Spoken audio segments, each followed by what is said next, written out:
আমরা ছিলাম এখন একদম ফলসের সামনে, আর এখানে বোট রাখা আছে। আজকে একটু অন্যরকম, আমি খাচ্ছি ম্যাগি, কারণ এই ইডলি ধোসার দিকে আমার তাকাতে ইচ্ছা হচ্ছে। বৈশিষ্ট্য হচ্ছে এই খাম্বাটাকে জড়িয়ে ধরে পেছন দিকে হাতটা মেলাতে হবে। 100 টাকায় অনেক জিনিস দিচ্ছে, আমরা এতদিন খাচ্ছি।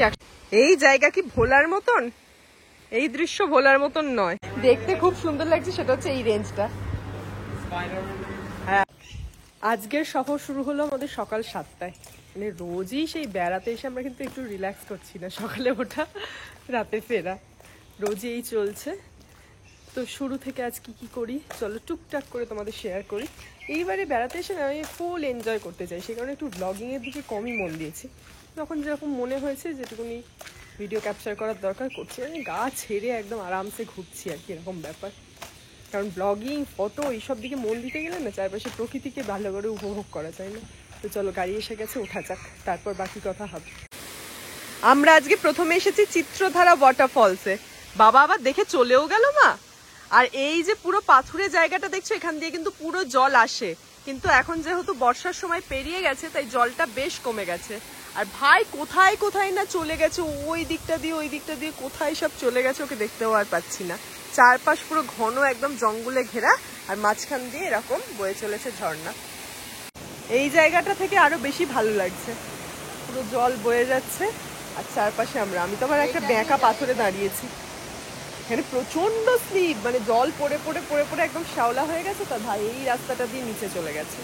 চিত্রধারা ওয়াটারফলস দেখে আমরা এখন এসেছি চিত্রকূট ওয়াটারফলস দেখতে। তার আগেই দেখো এরকম সুন্দর একটা ভোলে বাবার মন্দির, আর তার সামনেই ফলস। এইটাকে বলা হয় ভারতের নায়াগ্রা।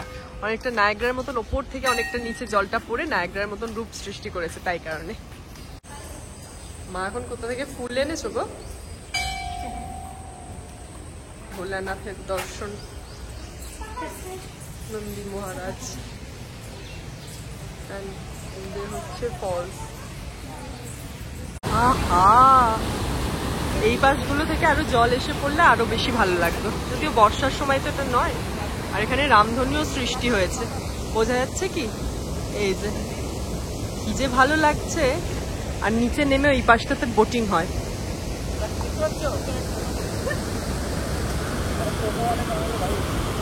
দিকে সিঁড়ি ভেঙে ভেঙে আমরা নিচে নামবো বলে নেমেছি, এসে এই পাশে একটা মন্দির চত্বর পেয়েছি, কিন্তু মন্দির কোথায় খুঁজে পাচ্ছি না। তো এখানে একটা কেভ স্ট্রাকচারও আছে, ওখানে ম্যাপে দেখছিলাম, বাট আর নিচে নামবো না, এদিকে কেউ নেই এদিকটাতে। আমরা নিচেই যাই, একদম নিচে, মানে যেখান থেকে একদম ফলসটা সামনে দেখা যাচ্ছে।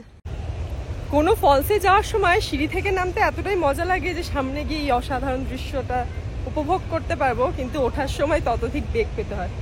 ওই কোন ওপরে আমরা ছিলাম, সেখান থেকে এখন সিঁড়ি বেয়ে বেয়ে নিচে নেমেছি, একদম সামনে যাব। এখানে বোধহয় রাফটিং বা বোটিং এরকম কিছু হয়, ওপর থেকে বোট দেখছিলাম। দেখা যাক, জায়গাটা বালি বালি। একদম সামনে চলে এসেছি আমরা ওই রিভারটার, আর ফলসটা একদম সামনে থেকে দেখাচ্ছি চলো। ওই ওপরে আমরা ছিলাম, এখন একদম ফলসের সামনে, আর এখানে বোট রাখা আছে। বোট মানে কেউ বোটিং করতে চাইলে বা রাফটিং করতে চাইলে সেগুলোও বোধহয় হয়, বাট কাউকে সেরকম করতে দেখছি না। চারপাশটা এরকম পুরো ঘন বনে ঢাকা, আর একদম সামনে এই অসাধারণ দৃশ্য। বস্তারের চিত্রকূট ওয়াটারফলস দেখে এইবার আমরা সামনে এগোই।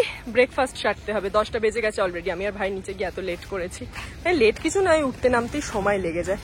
আর ওই পাশে মন্দির, এই পাশ থেকে ওয়াটারফলস, নিচটা নদী। সেই সাউথ থেকে শুরু করেছে মা এখন, ইডলি খেয়ে খেয়ে খেয়ে খেয়ে শেষ। আর ছেলের দিকে এরকম করে তাকাচ্ছে, কারণ ছেলে এখন মশালা ধোসা, ম্যাগি, হাবি জাবি কিনবে। কেন ম্যাপ দেখে কি করবে? কোথায় ঘুরে আরে একটা ম্যাপ ছিল তো আমাদের বাড়িতে, ছিল এই চোখ ছিঁড়ে ফেললো, ছিঁড়ে দিল। এটা মানে এটা একদম মানে ধ্বংসাত্মক, সেই বিয়ের বই ছিল একদম শুধু ধ্বংসাত্মক, ছিঁড়বো।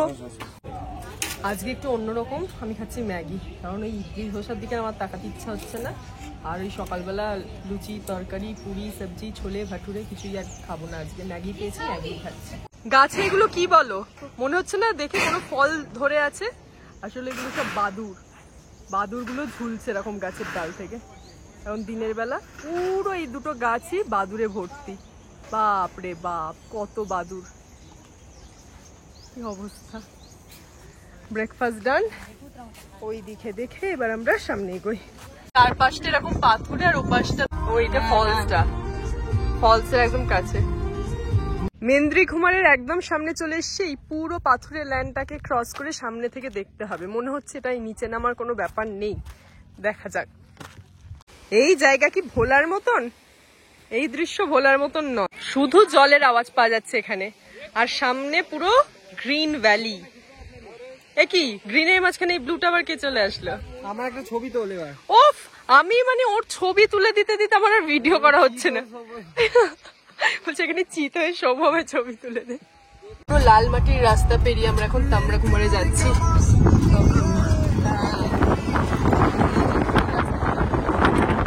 চারপাশটা পুরো পাথরে। মেন্দ্রি ঘুমারের পর তামরা ঘুমারে এসে একদম ওপর থেকে নিচে ফলসটা দেখা। যদি আমি ওই দিক থেকে ঘুরে ভালো করে দেখাবো, এই দিক থেকে দেখা যাচ্ছে না, গার্ড হয়ে যাচ্ছে। আর এখানে দেখো কত মৌচাক, একদম আসলি মধু পাওয়া যাবে এখানে, কেউ পারতেও যায় না বোধহয়। আর এখান থেকে একদম জল পড়ে ওই যে সামনে নালা হয়ে বেরিয়ে যাচ্ছে। এখানে আর ভাইকে দেখো, ওইখানে গেছে, কোথায় গেছে দেখো।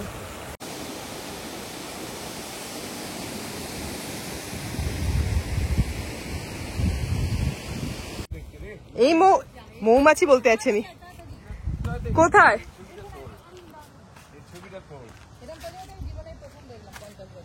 ও এই পেছন দিয়া সামনে দিয়ে চোখটা নাকি ময়ূরকণ্ঠী কালার।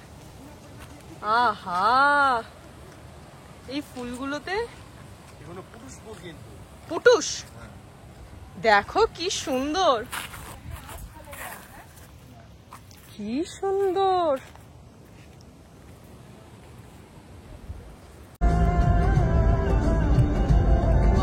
রাস্তাটা দেখ, শুধু ঘন জঙ্গলের মধ্যে দিয়ে রাস্তা।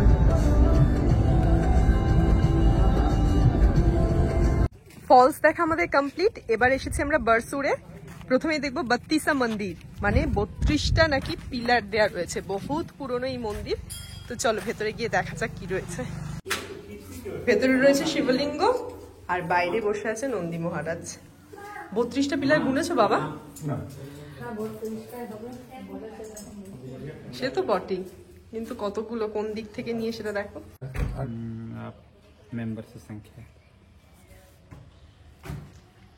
নারকেল প্রসাদ নিয়ে আসলাম, বাবা ওখানে ফর্মালিটিস লিখে।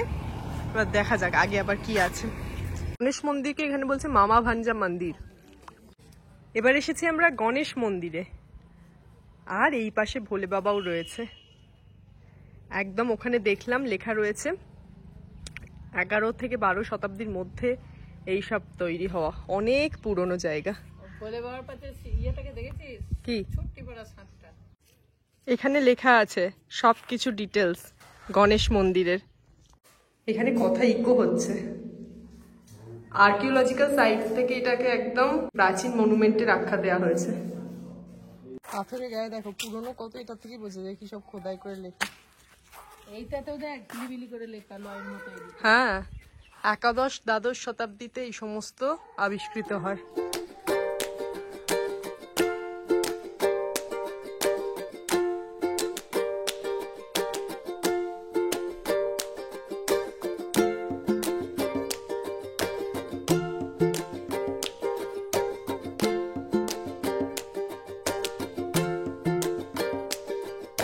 আমরা এসেছি সতীপীঠের এক পীঠ মা দন্তেশ্বরী মন্দিরে। কথিত আছে এখানে মায়ের দাঁত পড়েছিল, তারপর থেকেই নাম হয়েছে দন্তেশ্বরী। সব জায়গায় গণেশজির মন্দির দেখেছো, গণেশজিও রয়েছে, হ্যাঁ, আর মা দন্তেশ্বরীও রয়েছে স্বরূপে বিরাজমান। এক পুরনো সময়ে আবিষ্কৃত এই সমস্ত মূর্তিগুলো এখন এখানে এনে নতুন করে রেনোভেট করে দেয়া হয়েছে চারপাশের জায়গাটাকে। কত পুরনো।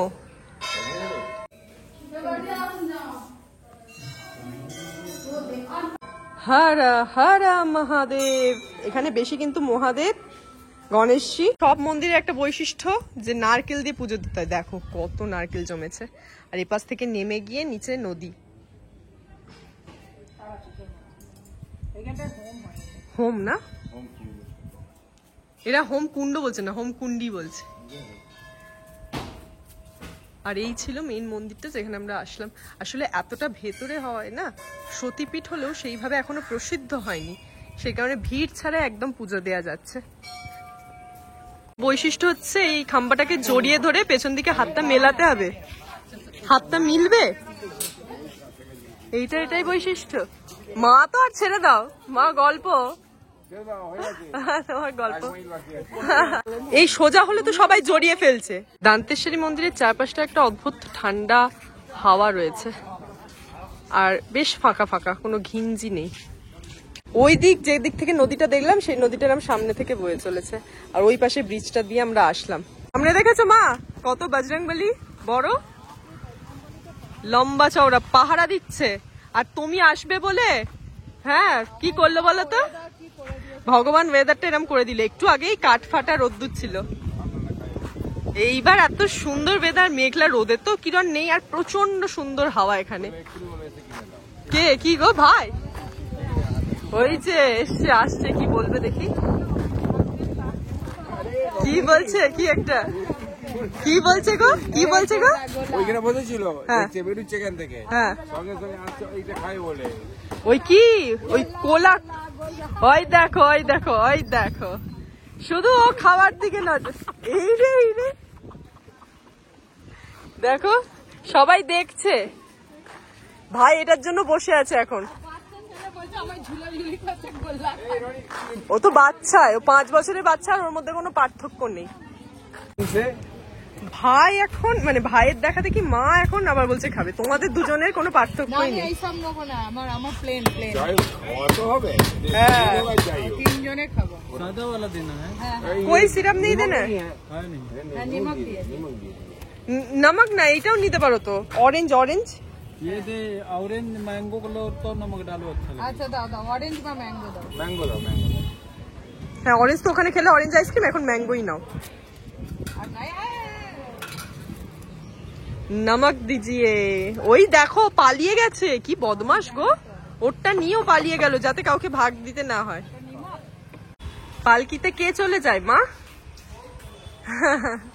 এই পাশে সব দেখে দন্তেশ্বরী মাতার দর্শন নিয়ে বাবা এখন আমার স্কার্ফটা গলায় জড়িয়েছে। আমি ভাবছিলাম কি রোদ উঠবে তাই এনেছিলাম, কিন্তু এত সুন্দর ওয়েদার হয়ে গেল যে আর বলার কথা নয়। আমাদের জগদলপুর, কেন জগদলপুর না, ভাইজ্যাক, আরাকু, জগদলপুর টোটাল ট্রিপ আমরা শেষ করছি মায়ের দর্শন করে। তো এটাই ছিল আজকের জন্য আমাদের লাস্ট প্লেস। খেতে দেরি হয়ে গেছে, আর মা এখন বলেছে বাহ কি ভাল লাগছে রে এটা দেখ, মা এখন বলেছে কি এই এটাতে যাব, ভাই বলছে ব্যাংকে খেতে ঢুকতে। দেখো কত উড়ে যাচ্ছে। আমরা কোথায় খাবো? রাজস্থান ভোজনালয়, ছত্তিশগড়ে এসে রাজস্থান ভোজনালয়ে খাবার, ওদিকে একটা কি আছে মারওয়াড়ি ভোজনালয়। ভাই আজ কিন্তু নিরামিষ, ঠিক আছে তো ভাই? কি রে এই ঠোঁটটা দেখি তোর একবার, দেখি ঠোঁটটা, ই বাবা পুরো মনে হচ্ছে সেই কি যেন বলে, কি খায় ওই বিমল বিমল টিমল খেয়েছিস বলে যুবা কেশরী। আমাদের 100 টাকার থালি, কিন্তু 100 টাকায় অনেক জিনিস দিচ্ছে। আমরা এতদিন খাচ্ছি 120, 150, সেগুলোতে এত ভালো নেই বলো মা। এখানে রুটি দিয়েছে, তাও আবার সবজি দেবে। একটা থালিতে আনলিমিটেড দিচ্ছ তো, একজনকে বলতে আনলিমিটেড নিয়ে সব নিয়ে পাশের দোকানে একটা গিয়ে দোকান দিই। এর কথা মানেই জানতে হবে যে কিছু একটা হাবিজাবি থাকবে, মন দিয়ে শুনতেই নেই ওর কথা। দেখ চানা, পনির চানা, হ্যাঁ আনলিমিটেড, সবজি ভি আনলিমিটেড, অনেক কিছু দিয়ে। চলো। থালির মধ্যে আমার সবচেয়ে যেটা ভালো লাগলো সেটা হচ্ছে এই মিঠাই, মানে সুজির হালুয়া। মা তোমার কোনটা লাগলো? ভালো খেতে না মিষ্টিটা? আজকে আমরা সবাই মোটামুটি তৃপ্তি করেই খেয়েছি, বাবার খাওয়া হয়ে গেছে, এখন আমি বসে বসে মিষ্টি আবার চেয়ে চেয়ে খাচ্ছি, সব কিছু আইটেম আনলিমিটেড। মা দন্তেশ্বরী শক্তিপীঠ দেখে বেরিয়ে এবার আমরা গাড়ির দিকে রওনা দিয়েছি। সকলের আজকে খেয়ে শান্তি হয়েছে, একদম সামনের দিকে যাই, কিন্তু বৃষ্টি এসে গেল আবার, সে কারণে আমরা একটু আটকে গেছিলাম। এইবার গাড়িটা ওই যে সামনে গাড়ি, বৃষ্টি এসে গেছিল বলে আমরা একটু আটকে গেলাম। তবে ওয়েদারটা বেশ ঠান্ডা হয়ে গেছে, খটখটে রোদের থেকে একটু বৃষ্টি হয়ে যাওয়া ভালো, বৃষ্টিতে না ভিজলেই হলো আর কি। সেই ওইখান থেকে দেখছি নাম, এখানে এসে গেলাম আন্ধ্রা মুরুকুল্লু, ভাইজ্যাক, এটা খুব দেখা যাচ্ছে, আর চারপাশ এসে তো চোখে ধাঁধা লেগে গেছে, কি যে নেবো আর কি যে নেবো না, এরকম হয়েছিল। নেবো না কিন্তু দেখতে দেখতে খুব সুন্দর লাগছে, সেটা হচ্ছে এই রেঞ্জটা। হ্যাঁ ভাই একটা স্পাইডারম্যান কেকও আবিষ্কার করেছে, এটা খুব ভালো লাগছে এই সেকশনটা দেখতে। আমরা এসেছিলাম কাপুর বেকারিতে, বেকারি থেকে মানে গিয়ে চোখ ধাঁধা লেগে গেছে, এত কিছু নিয়ে এসেছি। কালকে ট্রেনে আমাদের প্যান্ট্রি নেই, সেই কারণে কি যে খাবো, 1 ঘন্টা 24 ঘন্টা আগের দিনের জার্নি আছে। ভাই খাবি ফুচকা কি উস্তাদ চাট? চল দেখি কি পাওয়া যায়। জগদলপুর ঘোরা আমাদের শেষ এবং যাত্রাও আমাদের এখানেই শেষ। এবারে পুজোর বেড়ানো এখানেই সমাপ্তি ঘটলো আজকে দান্তেশ্বরী মন্দির দেখে। তো ফিরলাম, এবার ফ্রেশ হবো, স্নান টান সারবো, ব্যাগপত্র গোছাবো, আর কালকে সকালে ট্রেন ধরে বাড়ি চলে যাব। একদিন 24 ঘন্টার একটা লম্বা ট্রেন জার্নি আছে। তো আজকের মতন ভিডিওটা এখানেই শেষ করছি। আমি জানি না কিরকম কি ভিডিও শুট করেছি, কিভাবে কি এডিট করে আসবে, কখন আসবে, দেখা যাক কতটা কি দেয়া যায়। তোমরা এনজয় করলে অবশ্যই ভিডিওগুলো লাইক আর শেয়ার করতে ভুলো না। Subscribe and follow catch match. দেখা হচ্ছে নেক্সট এপিসোডে। বাই।